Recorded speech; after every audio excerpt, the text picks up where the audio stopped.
Unfiltered, uncensored, and unapologetic. This is the Retail Warzone podcast.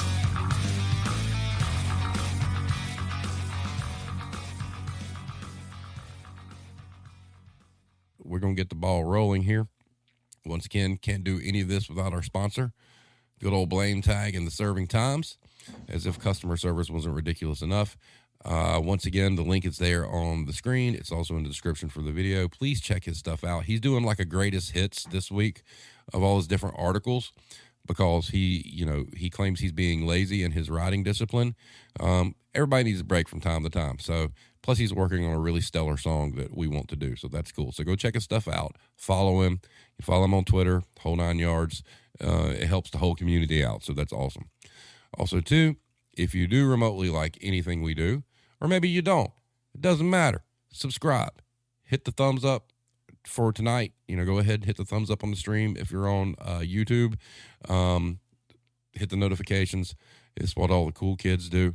And, it's peer pressure. You don't want to not be the cool kid, right? So one more time with feeling. Yes. Also too, once again, this was brought up to our attention quite a few months ago. People wanting a business card or something they could print out and like hand people to get people involved in what we do. Here it is. It's a blank background. It's just black ink. The link to the file is in the description of the video as well. If that doesn't work for you, if you message me, I'll actually send you the actual graphic for it. And if you guys do use this, wherever you're at, send me pictures, we'll map it out. We'll get a big USA map and kind of put dots on every state that we're in. So that'd be kind of cool. And having said that, let's go ahead and get us some headlines real quick and we'll keep it moving. So from today, who's who of retail players making moves in healthcare. Now, I implore you to check this one out because Dollar General is in this. The last fucking thing Dollar General needs to be doing is being involved in healthcare. I mean, that'd be like Dollar Tree opening up a minute clinic. I mean, come on. Don't do it. And as always, the links to these articles are in the description of the video for you to check out. Retail apocalypse. What is it? And should you follow the trend? That's a pretty good one. And then here we go. And this is something I want to explore in the future. There's a couple of headlines here that reference this. Taking AI and retail to the next level. Here it comes. Empty shelves and closed doors. More retail chains closing locations in Illinois. Find the latest list here. I know that's Illinois based, but it goes over a bunch of different other businesses, nationwide. And then the next headline, how IKEA retail assembled gender-balanced teams, Europe's up-and-comers, and the new rules of severance. And then I think the next one was from the New York Times. Retailers lay out a downbeat outlook as inflation squeezes low-income shoppers. Well, no shit. The prices keep going up, and there's no relief in sight. The next one is the role of retail pharmacies in the evolving landscape of clinical research. Now, I posted this on Twitter, and I've got no responses. It might have got buried at the time of day that I was in. But, CVS and Walgreens are killing their pharmacists as it is. Now that they're wanting to do clinical research, I think the pharmacists are going to have something to say about that. Next headline, grocery retailers are among the first to embrace ChatGPT. That's frightening. The AI thing's coming for a lot, and that's something we're going to investigate in a future episode. I plan on exploiting ChatGPT for a Warzone episode, and that ought to be interesting. The next one's from Australia, how Gen Z is poised to shake up Australian retail. And the next one, Irish had sent me. So check this out, guys. Grocery price inflation hits new record high of 16.4%. And is that just Irish real quick? Yep. 16%. And we think we got it bad. Holy shit. And then this one in the latest edition of Crime Doesn't Pay, retail theft suspect impaled by fence post after car runs red light causes 3-vehicle crash. And then the final headline, retailers could face cost cuts and slower sales this year. So there we are. Let's check the chat real quick. Adria says, I've got my cocktail ready. Hero says, or you can be like me and screenshot right now. Erica says, or Kroger. Kroger and clinical research is a sick joke. It really, really is. Yes, it is. So we've got that out of the way. Irish, it's time for your fact of the week. Go ahead. Well, this week, we want to point out that in the USA, 49% of retail cashiers are over 40 years old. You hear that? 40 years old. We're talking about jobs for teenagers, right? Indeed. Yeah, right. Welcome, Blame Tag. You've had a long week, man. What is today? The sixth or seventh day straight, something like that. Okay, so this next topic is, I was telling Irish before we came on, I can't remember how I found this. It was just, I was searching something and it popped up. And we're going to talk about the lean payroll model. Now, I will tell you that a lot of companies use it and they don't call it by name. But when I was the store director for At Home, one of their big selling points to their investors and whatnot, and the CEO was not shy about saying that one of the secrets to their success was running a lean payroll model. So, and to give you some context of what that really was like, the building I was in, and Mad Dog can confirm that I think it was about the size of a Walmart supercenter, pretty close. But they expected us to run that building on roughly 25 people. That store was big enough that it would take you almost 5 minutes to walk from corner to corner. And they bragged about how they were so proud that they had this lean payroll model, but yet they had to keep sending teams out to different stores to clean them up. And they'd get mad at the managers because they had to do that, and questioning, well, why is your store in this condition? And like Mad Dog just said, that's 25 total employees, not 25 at a time. That's your entire staff, 25 people. So having said that, I found this, and this really sums it up very, very well. So this is from a website allaboutlean.com. And they're basically talking about organizing your industry or whatnot. And I don't really know what the terminology is about lean versus what they're talking about here. I didn't really research that, that deep. But from the payroll standpoint, this was their argument. This was from September 13th in 2022 by Christoph Rosser. He states, in this post, I would like to talk about another term that claims to be lean staffing. It is not lean. It is an abomination. It is pretty much the opposite of what, in my opinion, lean stands for. It is a complete lack of respect for humanity. Let me explain you what it is, why it is terrible, and how to prevent this. Note, this post may include a rant here and there. I understand. So what is lean staffing? Lean staffing is a buzzword that is making its way around America. It is basically a deliberate and drastic understaffing of whatever you want to do. You intentionally provide not enough manpower for the work and let the employee scramble to make up for it. Or even if you provide barely enough manpower for the average work, it is insufficient to cover the fluctuations. Often it is combined with paying the lowest wage the company can get away with. The reason for this is simple. The owners want to save money and reduce labor costs, but this is very short-sighted, as we will see.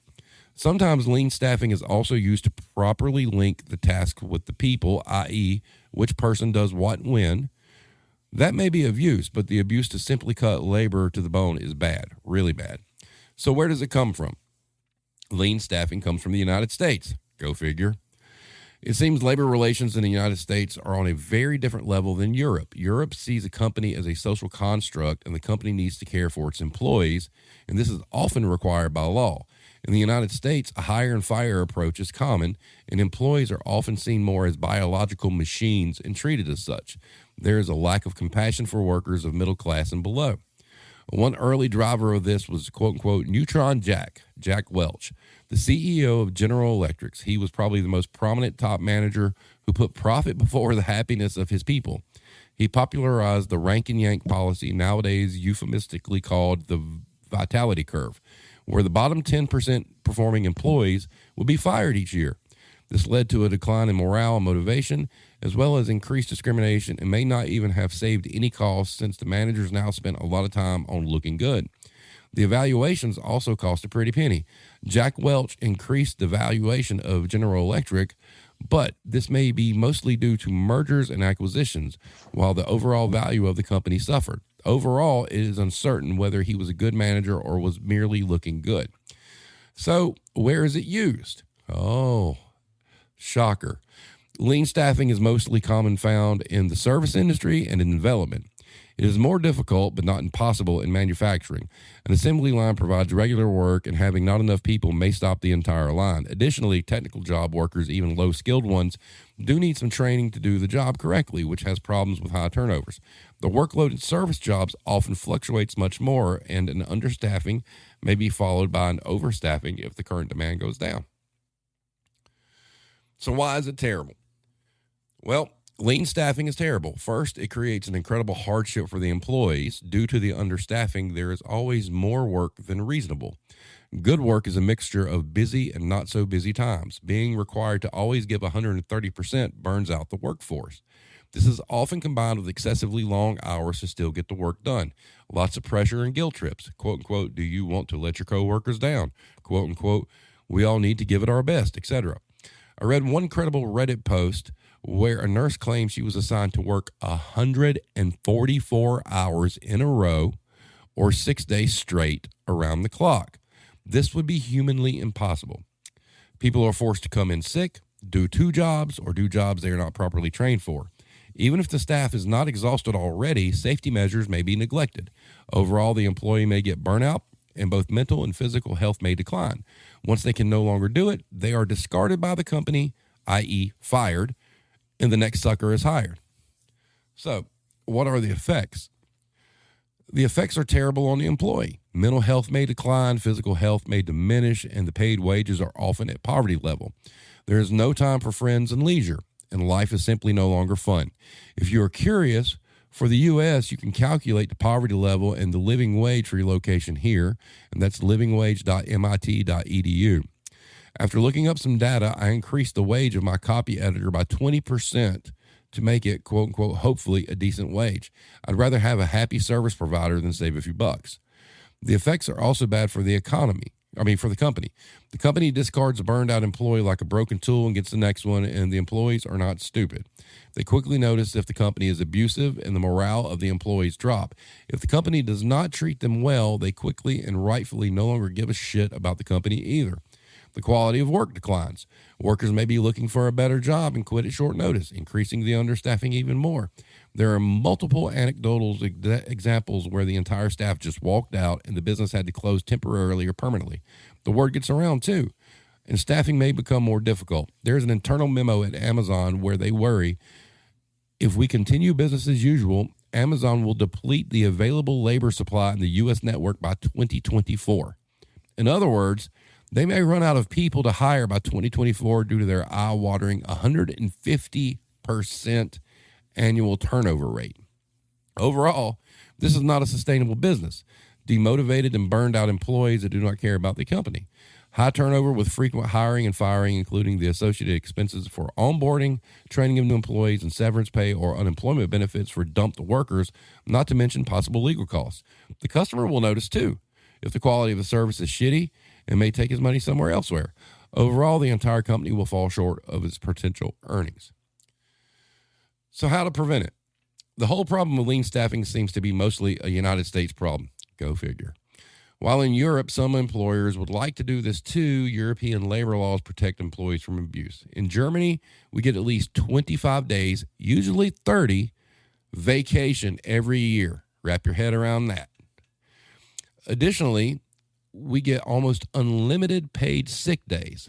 I have heard of employees that were finally let go after 2.5 years of uninterrupted paid sick leave.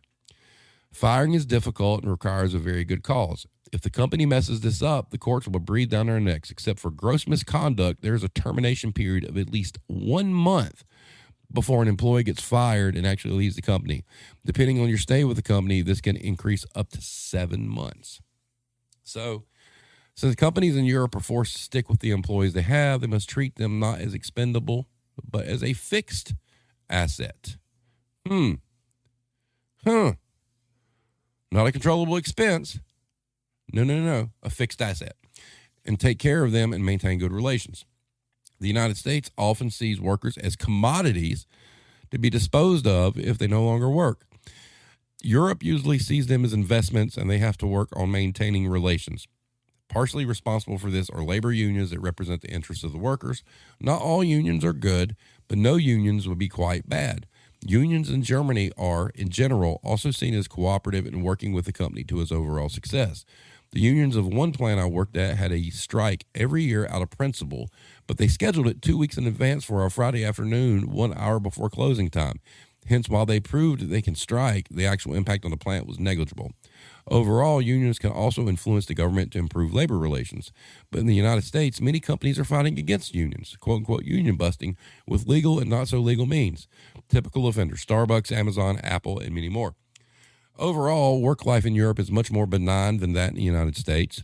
A worker in the United States, even in middle class, has the constant threat of losing everything. You got cancer? Here's your multi-million-dollar medical bill. Now you're homeless too and still have cancer. Europe provides many safety nets like unemployment insurance, health insurance, pension insurance, and more. While you still can fail, it is unlikely to end in homeless, broken, sick ruin. This lack of safety in the United States makes many people literally sick. Crime increases, mental health overall declines, and the entire nation pays a price for a questionable profit of some companies. I have worked both in the United States and in Europe, and while Europe also has its flaws, I much rather prefer to work in Europe. So, there's that. So, let's take a look at the chat here. So, it was Blame Tag's 6th day in a row today. Hero says 40 means they should do the job of 3 teenagers, right? Retail math. Mad Dog says it's her first day off since January 8th. Let's see.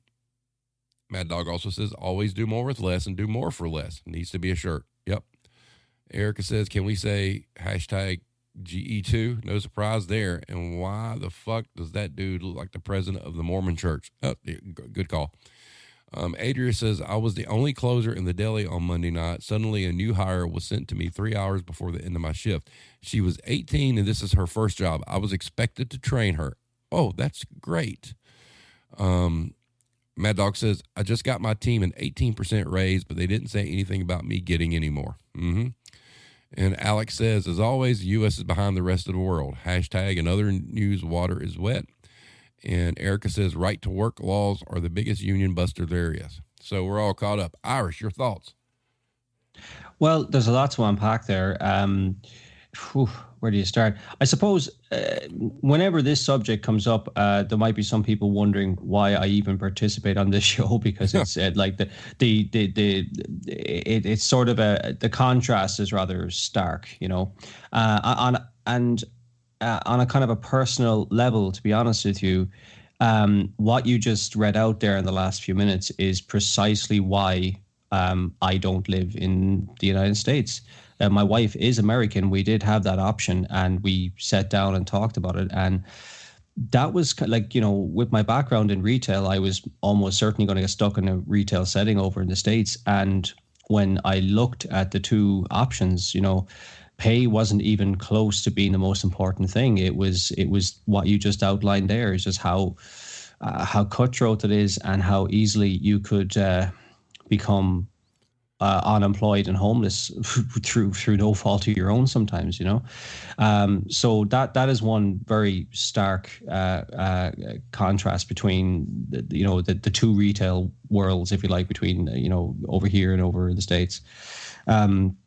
But yeah, I think that article is very concise. It sums it up very, very neatly, and I think the whole lean philosophy it comes from Japan initially. Like, it was Motorola that started it, Mm-hmm. but it was to do with production. It was to do with eliminating defects, Lean Six Sigma. And you cannot apply that to humans. It doesn't work. Right. And I think I disagree with the author on one thing. I don't think it started in the States. It actually started, ironically, in Germany, with their two big retailers over there, Lidl and Aldi. They really pushed the lean everything, including staff. But over time, the laws in Europe made that more difficult for them. What's happening is it's flourishing in the United States, that kind of philosophy. Well, that makes sense. Yeah. Real quick, Irish. So Blame Tag likes to listen to this stuff while at work, and I don't know if you see his comment. He said, "LOL, Irish customer didn't like what you just said about America." Well, tell him to go talk to the manager. There. Thank you. So Irish, I want you to talk a little bit about the working conditions in Europe real quick. I have to step away for just a second, so I'm going to disappear from the screen. So if you would talk a little bit about, especially with like Aldi and Lidl, because of the simple fact that they are flourishing here because they're working their people to death over here. So especially if you have some insight into that, and I'll be back in like just a second. Yeah. Okay. I do have a little insight into that. They like to keep their staffing levels under 6% of their turnover, which is considerably low. And when it comes to they kind of pioneered the idea that to cut costs and like to ridiculous degrees. Like they didn't even merchandise; they just put everything out in boxes as they came off the truck, that kind of thing.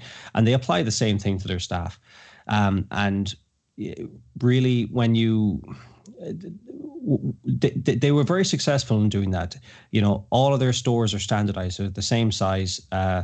They have they only have, I think it's 1,500 products in total, which is insane in a grocery retailer. So they're really good at what they do, but when it comes down to the human side of things, I think they pushed it as far as they could before the kind of the unions in this side of the pond began to kind of push back against that sort of thing. I don't think they particularly targeted those stores, but it was just in general, like unions began to put pressure on governments to instill laws that would protect employees from working the way that machines are pushed to work.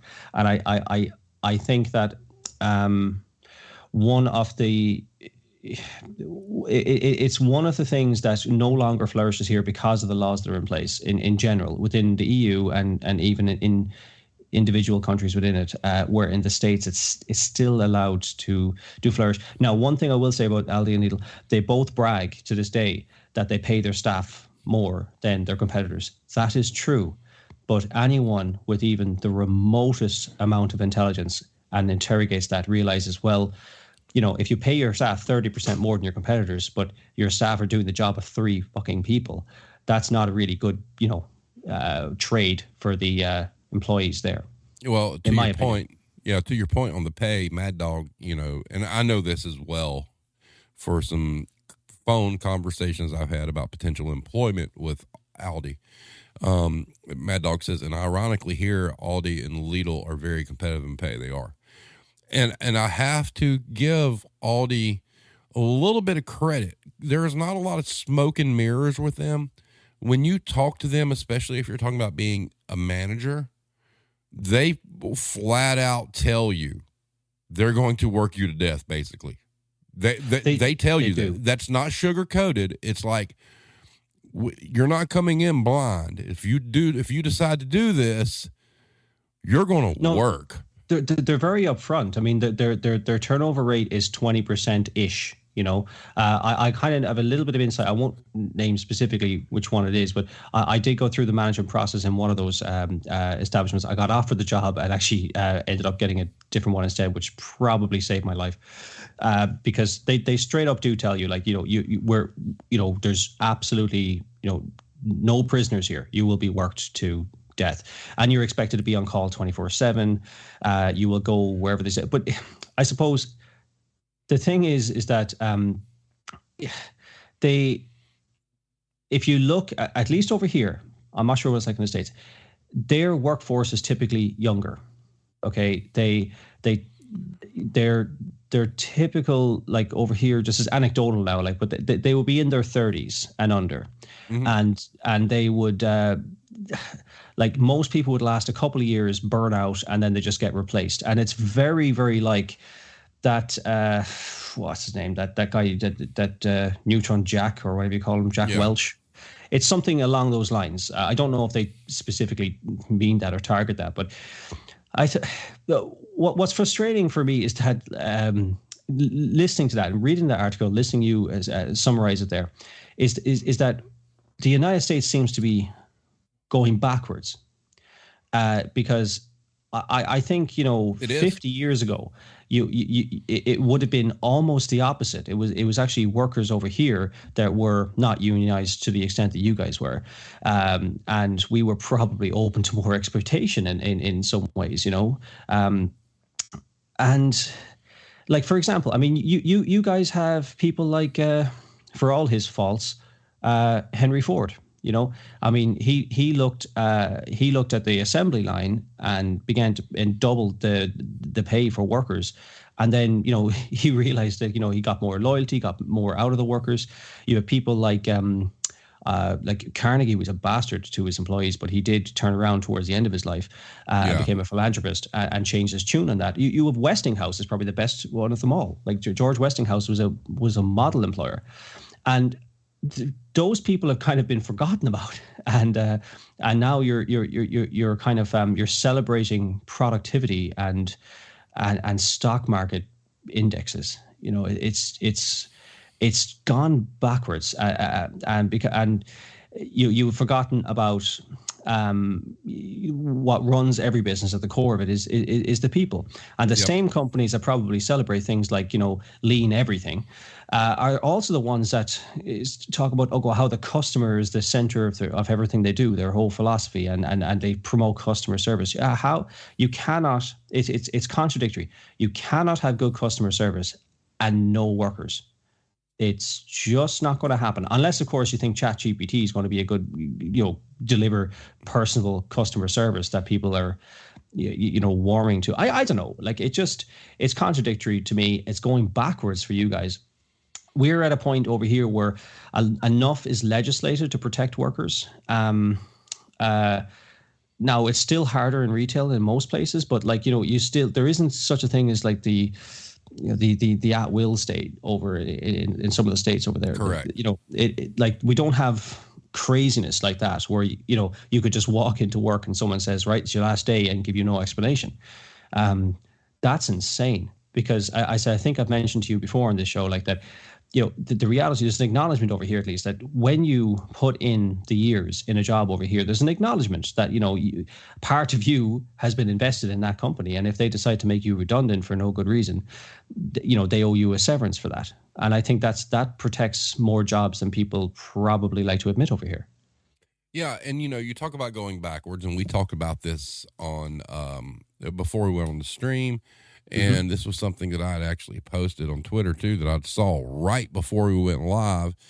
And just to give you guys an idea, one of the things that I saw, and I found it on CNN, Arkansas governor signs bill rolling back child labor practices. So it's good old Sarah Huckabee Sanders repealed the whole thing where parents have to approve, their 16-year-old going to work. There's no paperwork now. So now 16 is not the minimum age. And, like I said before the stream, Irish, these companies are in the, you talk about legislation, in the EU, right? There's no legislation here to protect the workforce. Our Congress, I don't care which side of the aisle you are on, are bought by corporations. They're not going to. That's why, like, whether you love them or hate them, that's why a Bernie Sanders is never going to get a foothold on anything, because he's kind of in the middle and he's pro workforce and whatnot. Oh, no. That doesn't pad anybody's pockets. So there's no legislation here to help us. And you've got stuff like this. I mean, we're repealing child labor laws, and because they're just going to refuse to pay anybody. They're just going to refuse to increase the minimum wage. They're just going to refuse to give people a living wage. And, it's extremely demoralizing. People, I don't understand why. I mean, there's different degrees of people. I mean, there's people who are super fucking smart and they get like all these degrees and they make 7 figures a year or whatnot. And that's awesome. That's cool. They work for that in most cases, right? But you've got the average individual. You might have somebody that doesn't have the capacity to carry keys, but they're a great worker. They don't get a fair shake. They got to struggle. And you get people like me who decide I don't want the hassle of having keys and take massive pay cuts and barely, quote unquote, survive, because you're tired of the exploitation, especially of managers. And I mean, we talk about exploitation of employees, period. But my God, in the retail industry, you want to talk about exploited people? Hey, it's store managers are some of the most exploited labor in the industry. Because to answer what Alex had said, you were talking about being on call 24/7. Hey, guess what? You sign up for a set of keys, you're on call 24/7. And guess what? You don't get paid any extra when you get a phone call at 3:00 in the morning saying, hey, the alarm went off at your store and you got to drive 30 miles to make sure nobody's broke in. You don't get anything extra for that. You're just expected to do it. And so Irish, you're 100% correct about us going backwards. It's an anti-labor administration. It's an anti-labor Congress. What? I mean, can somebody tell me what Congress's work schedule is all 7 days of the week? They're not working all 7 days. They're not working all 5. And they're sure as fuck ain't working 40 hours a week, and they sure as fuck aren't all 24/7 call. But we have people that are career politicians that are millionaires for doing nothing. And that's fucking terrible. My rant's over. Your turn, Irish. Yeah, I don't know. I think that I'm not 100% sure on exactly how you kind of dropped the ball on this as a nation in the last 50 years, because I think objectively speaking, the working class, if you like, were better off being working class, say 50 years ago than they are today. And I think most of the blame lies at how productivity was given precedence over quality of life and work-life balance and all that sort of stuff. Mm-hmm. And it's only like, I think the wrong kind of things were celebrated. Success was measured in how well a stock price did, as opposed to how beneficial it is to the things that a company produces, or how it treats its workforce, or all the kind of externalities that come with employing people. And then consumerism is a big part of it as well, because there's so many of your jobs went overseas, and then the priority was on consumption, how much shit that you could buy for your hourly wage. And I think people got a little bit too focused on that kind of thing, and not the wider picture of, like, just the work-life balance. Like, it's just the ordinary worker has just been allowed to be exploited. If you take out the word lean from the article and replace it with the word exploited, it reads probably a little more accurately. It's just everything that you, all the strides that you had made as a nation, which is something to be proud of, it has become it's rolling backwards, and it's something as ridiculous as watering down child labor laws to do what? I know why. You want to know why? Mm-hmm. This is my theory. All right. And then I'm not crossing into conspiracy territory here or whatnot. So why, other than cheap labor, would we roll back those laws? Well, if you follow geopolitical things and saber rattling and whatnot, so China has talked about invading Taiwan by 2027. So let's think about the labor situation in China. All these companies, U.S. companies, who rely on cheap Chinese labor. If you're preparing for a future where there's a conflict and you're not getting any of that product from China, what's the cheapest labor to get? Child labor. Yeah, I don't even know if they have wrap your head around that, because they've got to prepare for that. Okay. Now, also to the child labor thing, you're also talking about it's just cheap labor. It's companies refusing to pay, a living wage. But the argument can be made that if you're paying a 14-year-old $3 an hour less than, say, an 18-year-old, a good labor attorney out there can argue that it's age discrimination, right? I don't. I mean, yeah. I mean, they. Why not test that? Why not test that in court and see how it goes? Because look, it's. I don't even know if there's any foresight to something as stupid as what they just proposed.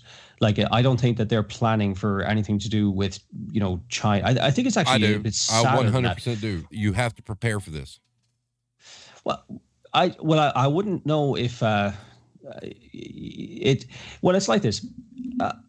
I think it's a little bit simpler in the sense that I think that they're pandering to those that will listen to them, that yearn for the days of 16-year-olds working enough to to pay their way in the world.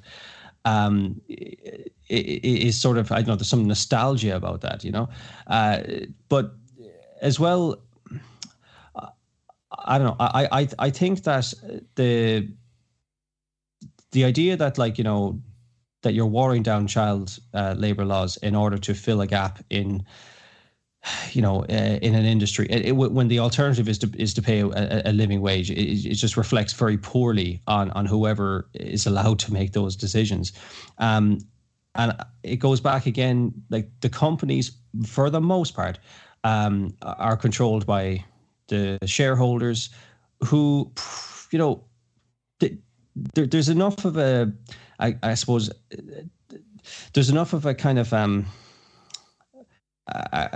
they're not attached enough to what the company does. When they're merely a shareholder, they're probably not even aware of how the company's run or who's in charge of it. They don't consider like the workforce when the share price is the only thing that they give a shit about. And I think that people in charge of the company just have this tunnel vision of get the share price up as much as possible to keep their shareholders happy, and to hell with the externalities and the consequences, of which workers are one of those. And the environment is another one. And the whole world has gone to shit because of this silly kind of way of doing business. Yep. And so I want to get into the chat real quick because we've missed some stuff. Alex says politicians don't understand work-life balance because they hardly work but think they work, so they just don't get it. That's correct. Adria says it all goes back to breaking the PATCO strike in the 1980s, air traffic controllers by Reagan. TM Lynn says, imagine if stock reports included retention rates. Well, that'd be a good one. Alex also says, and this is a very good point, especially if parents aren't involved. Children don't know their rights, so they're less likely to speak up when they're exploited. That's huge. That's a very valid fucking statement. TM Lynn said they'll focus more on getting product from India and Southeast Asia. Yes, they will, but I'm telling you, they're prepping a cheap labor force for a reason. Watch. Adria says, when Reagan broke the PATCO strike, it crushed almost all unionizing in the U.S. From there, workers had no power. It just got worse from there. TM Lynn's, and this is a valid point too, some states allow lower wages for minors. It's controllable expenses. Once again, Hero says, get your worker bees trained to depend on what you're willing to give them earlier on before they know any better. Yep. Hybrid says, I think it's because since immigration from Mexico has been cut down, they no longer have people who will work those jobs, and now they're trying to replace them. That's very possible as well. That's valid. Hero says, because think of the people who will be taking advantage of a lower working wage, the people who are barely making enough and need that extra. Yep. And then Adria says, I agree with you. Labor issues aren't just happening in a vacuum. It's a worldwide system of capitalism, and Americans are the most brainwashed, so they're trying it here first. I mean, I agree with most all of that. And, you know, the thing I look at is, at its core, I mean, I do think the China thing, pending China conflict, does come into play. But my first thought is still always, we're going to do everything we can to not raise the minimum wage and not pay a living wage. And if you look at what's going on right now in the economic environment, you look at the inflation. I mean, we're past the point now where the inflation should be coming down. And we have a runaway freight train of corporations raising their prices for no good reason, especially on necessities, because guess what? You got to buy them, right? You got to buy, you know, these things. So they're just tossing numbers out there like, okay, we're going to raise this price. And every report you see talking about these companies talk about how much profit has increased by them raising their prices. Our government right now is a shit show, because if they really cared about the American people, regardless of what side of the aisle you're on, we would put a stop to the inflationary prices, because a lot of them are not based on inflation. They're based on greed. Where's our investigations that you promised? You know, there was an investigation, and it came up with like it was food, energy, and one other thing I can't remember. Where's the punishment? The prices haven't went down, and they're pricing the middle class and the lower income people out of existence. Guys, when the election happens and you're voting for people, some people may be like straight Dem, some people may be straight Repub. That's fine. But guess what? Neither one of them are on our fucking side. And until we shake that shit up and get that mess straightened out, this is what it's going to be. And Alex just posted in the chat, inflation is manufactured. Yes. Yes. And Erica's like social despair. And that's what they want. Erica is social despair. So, you know, when you I work in the grocery business, okay? And, you know, like Erica, I know you do. I know Adria, you do. When you do the research at the companies that own all the things, man, there ain't a lot of them. And nobody's holding their feet to the fire to get the prices down. Nobody's holding their feet to the fire to say, prove to us why you've raised your prices. You know, in the case of Ireland, I mean, you know, Irish, that's your inflation rate. How much of that do you think is really legit versus how much of it is greed? It's hard to know. Like I know that there's retail, it's opportunistic. So if they think they'll get away with it, they will. or they'll have a go at it. Like that's why we have laws, because we don't allow them to set our wages at whatever they want to pay people, or so it is hard to tell. But what definitely will happen is that as like fuel prices are coming down here, they will, like all the other inflationary things, will come down at a lower rate, because they'll all wait to see who blinks first. If nobody reduces their prices, then nobody will, and then eventually one of them will try and get a competitive edge by reducing prices, and then it'll be a bit of a race to the bottom. But it'll happen a lot slower than the prices went up, I'll tell you that. Well, I mean, like here in the States, all it would take would be a concerted effort by, our governmental branches to investigate. And all it takes is taking one company and finding them into oblivion, and the prices will drop. I used to joke, and a lot of people looked at me like I was crazy. It's like, okay, well, the price of lumber, right? A tree's still a fucking tree. It hasn't changed in a millennia. So why is that tree worth more? Okay, they're going to use wages as an excuse, okay? No, you're paying labor for somebody to harvest a tree. The tree is not worth any fucking more. It's a tree, right? So, at the same time, why is an egg worth more today than it was 20 years ago? An egg's still an egg, right? So, where's the logic in that?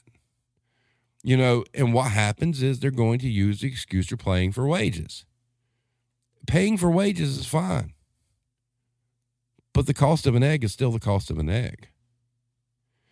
And everything functions on greed here. Everything functions on how many more, points on margin can we get? And we have a limp government that doesn't research it and doesn't invest in it, investigate it to figure out what's going on. And it's us people, the working class, that are paying the price for it. I mean, when you go to the grocery store and you buy like some basic staples, and you walk out, you go to ring up, and it's like $70 fucking for like maybe a dozen or so items, man, we got a problem. And you'll see people in Congress talk about, oh, it's an issue and blah, blah. Who the fuck is doing anything about it? Not a damn soul. And, it's kind of the same where you're at. Because, I mean, even though our inflation is high, we're not as high as what you sent me, Irish. But, man, it's great to report these percentages, but who's doing anything about it, right? Yeah, well, I'll tell you one thing. It's not sustainable. Not just the inflation thing, but just people are not going to, especially the ones entering the workforce now, like, they are not going to want to look at a lifetime of just about getting by and surviving as the status quo. So I don't know how many generations now in the Western world, at least, the idea was that it got better as time went on. Now, the last generation or two are the only ones that have seen that go the other way. And the proposals that I've heard, such as that the governor in Arkansas, to try and remedy some of this, is absolutely insane. Mm-hmm. I do not know what the breaking point will be, but it's definitely not sustainable when wages are going up at, single digits, low single digits on an annual basis. And then you have inflation in double digits. It won't take too many years for that just to get impossible, where you can't buy any eggs, kind of thing. And like, it's actually a very good metric to use, is to get a staple like eggs or milk or whatever everyone buys, and how many how many hours you have to work to buy one of those. And you can trace that back over time. Like in 1980, how many hours you have to work to buy some eggs? You might have had to, I have no idea, I'm making this up, but it could be 10 minutes, 15 minutes. And if now it's 45 minutes or an hour, geez, you got a problem. Like, that's not sustainable in the long run. Well, you extend that to its natural conclusion, and there's a breaking point somewhere along that line. I mean that's what happened in France, 1798 or whatever that was. Sorry, that was the Irish one. But that's when that's when people lose their heads, quite literally. It's going to break at some point, and I don't know.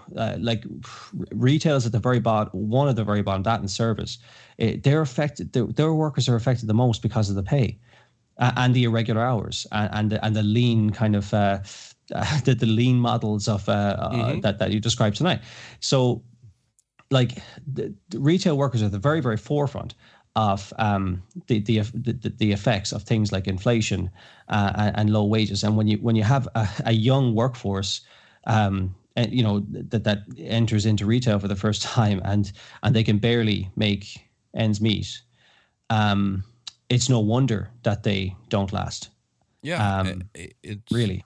Yeah, I mean, there's so many problems out there worldwide with the industry that we're all in. And from a financial standpoint, as far as inflation goes. And, I keep seeing there's news reports saying, oh, well, inflation is coming down and blah, blah, blah. But you go into your local Walmart, you go into your local grocery store, and the prices are still going up. And it's like, what the fuck are we doing? You've got energy prices going up. You've got your local, power company saying, hey, we're raising our rates. Okay, why? The substations haven't changed, and we don't have like a new power source. It's still the same. Why are we paying more? And it's getting more and more to like you talk about classes of people and classes of the workforce. They keep doing these things, for the longest time. It's like low income, you had, no collar, blue collar, white collar, right? And we're at a point now where it's like all that really matters is white collar, and everything else underneath that has to suffer. And, like I'm sitting here, Mad Dog, she just posted, I live alone. I keep my heat at 65 degrees. Because we're in the South and it hasn't gotten to the point where it's like scorching hot yet. Her gas bill's $2.25. Now, real quick, Irish, I know that you talked about your gas bill before. How much does it cost to fill that tank in U.S. dollars? If you did it today, despite the fact I don't have an oil tank right now, but if you did it today, it would cost about $700 US dollars. Now, that $700 US dollars, how long would that last you? If you were to use it as Mad Dog described there, you'd probably get about 6 weeks out of that. 6 weeks. All right. So 6 weeks for $225, whereas she's basically getting that for 2 months in a row. So for 8 weeks, she's paid $225 twice. Yeah. Yeah. So I would say the value proposition is more in your favor. Is that correct, Irish?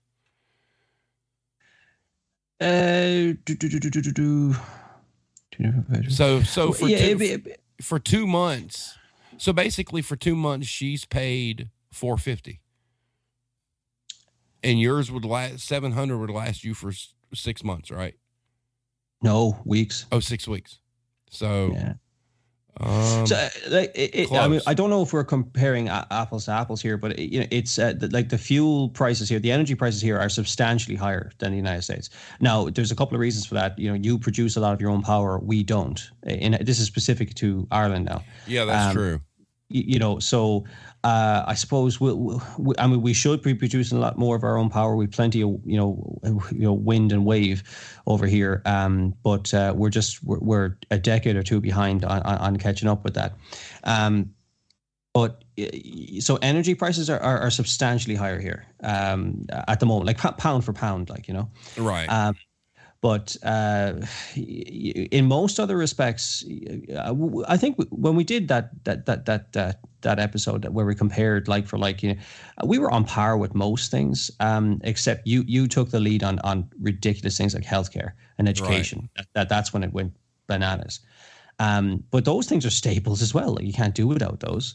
And like, taking on a lifetime's worth of debt to, in theory, get out of poverty is sort of, contradictory.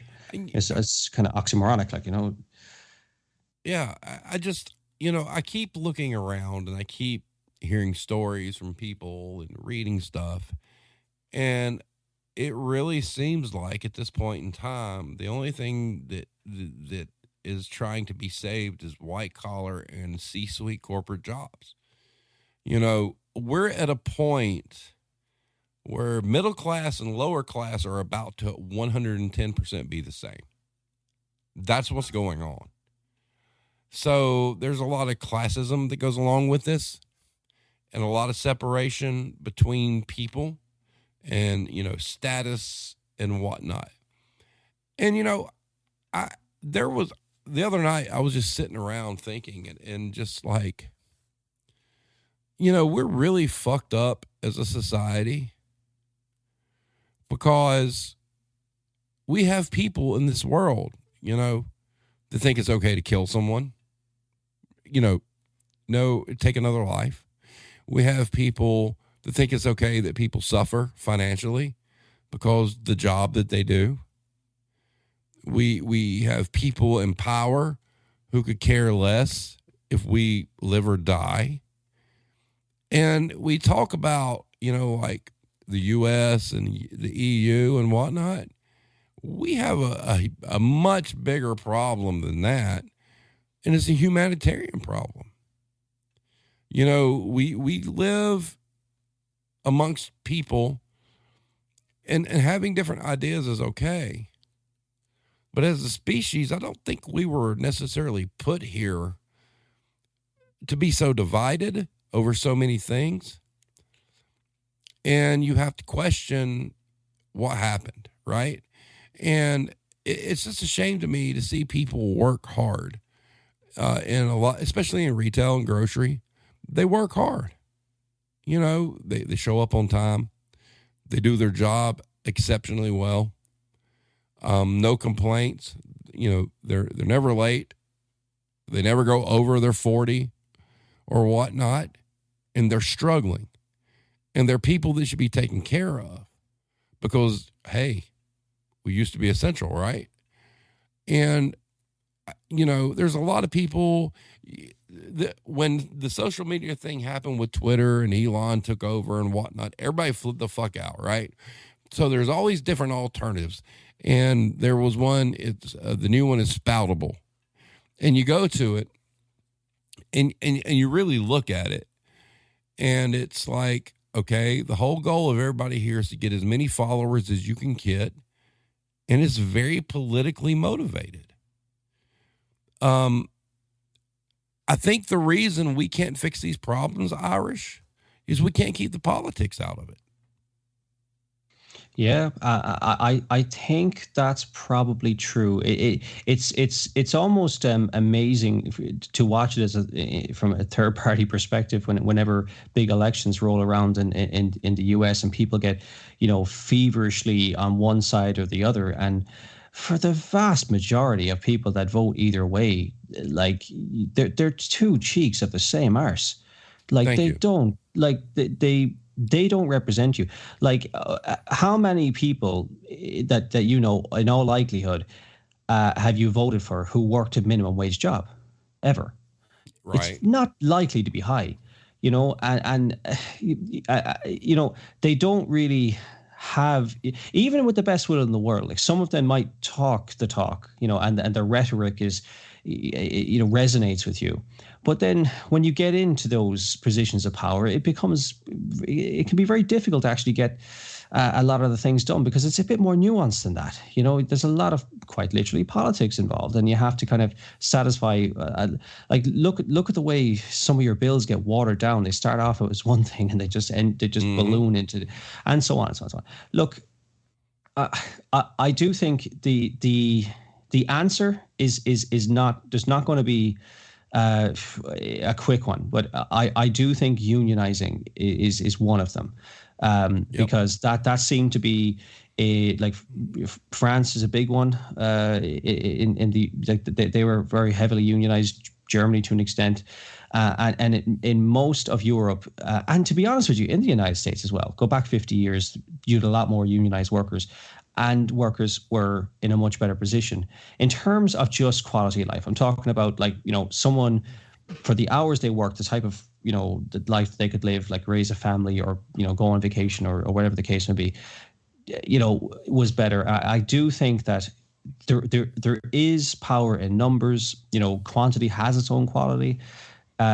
Some, like, yes, union busting was a big thing in the 80s, and I steer clear for the most part in this show of, like, the politics. But I mean, I think it's no secret that Reagan and Thatcher basically fucked the working class. Yes. And like, we're still feeling the ramifications of what they set in place in the 80s today. It was all about self-centered capitalism, and I do think that unions are an answer. It's not the answer, perhaps. It's a bit more nuanced than that. I think it's part of it.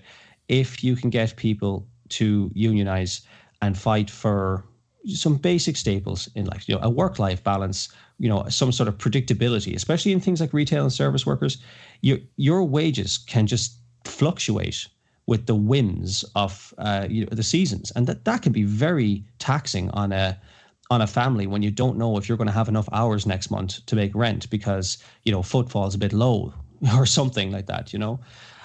Or if you can just be let go after working 20 years in some place because someone somewhere in an office in another state probably just signed a piece of paper that said, right, we're downsizing, or we're incorporating into something else or whatever. That's a terrible setup, and you guys deserve better, every single one of you. And that is a message that is probably needs to be kind of digested. But I mean, the guys that you're voting for can't do it despite what they say. It has to be a collective. One person just saying all the right things. I mean, look at the track record. It doesn't matter. Pick a number of your president, 45, 44, 43. Go back to them. Every one of them have ran on one thing and delivered bugger all. Yep.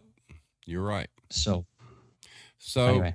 We're sitting a little over an hour. There's some things I'm going to touch on real quick in the chat before we get out here. Adria French says, neither party represents the people of East Palestine who just got poisoned. You are correct. If you're not aware of what happened there, please just Google East Palestine. That's all you need to know. And then a big one, Erica had posted on a side note, please keep the safe reads in your thoughts tomorrow as it's a difficult day for them. 2 years since Evan passed. Justice is coming. That's something that I want everybody to keep following. There's a lot of good stuff that went on with that. There were some posts about, how the judge ruled in the family's favor, and there was some confusion. People's like, what do you mean? And whatnot. No. Kroger tried to block Evan's family from pushing forward, and the courts said no. They have enough that we can proceed with the lawsuit. So please, please, please, if you haven't checked out the Justice for Evan movement, please do. They're active on Twitter. They're active on Facebook. They're active on Instagram. Go check them out. That's a huge thing because he was one of us. All right. He was essential. So please take the time to research what happened there and support them any way you can. So having said that, I want everybody to have a great evening. There's a lot of great topics tonight, a lot of, things to chop up. My final thoughts would be, once again, the United States is dragging behind because workers evidently don't matter that much, do they? And we're all struggling, all right? Everybody is struggling. If you don't have a white collar, Life's not easy. So I want all of you to take care of yourself, do what's best for you and your families. If you ever need a place to vent, you know where we're at. If you have something that's going on in your job, let us know. We'll cover it. So, Irish, any last words? Just that I think you said it best, but honestly, the best thing you guys can do is to start, uniting rather than dividing as a country. All colors agree in the dark, and you're in the dark. Yep, you're correct. So having said that, everybody, have a great evening. Take care of yourself, stay safe, and we will see you next time.